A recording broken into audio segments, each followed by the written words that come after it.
Hello, I'm Dr. Vanessa Allen from Natural Family Wellness, and welcome back to day 9 of our Sugar Detox Challenge.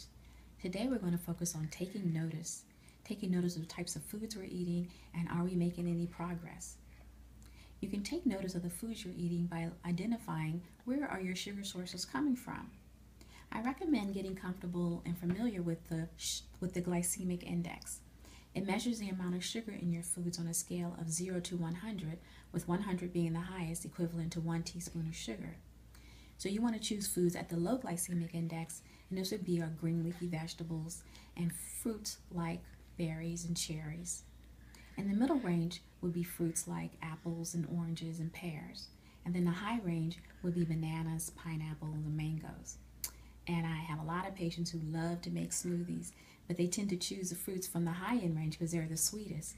And so I try to encourage them to maybe choose them from the lower end and maybe incorporating some vegetables in them as well in order to decrease their sugar load. You can also track your progress by how well your clothes are fitting you.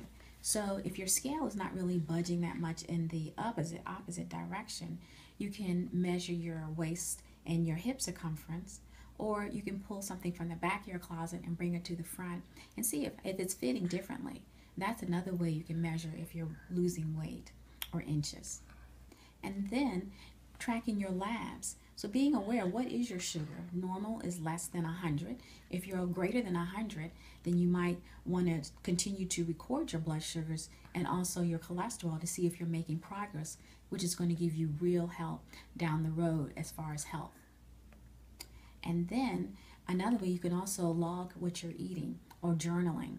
So writing down everything you eat can be tedious, but it gives you that immediate feedback about how much you're eating and the quantity of foods and the choices that you're making. And there are tons of apps out there now that you can make recordings of what you're eating. And you can also use a USDA site, which you can record everything you're eating and the amount of calories you burn. And so you know, are you in a calorie deficit or you have too many calories and you need to cut back? I hope these tips are helpful.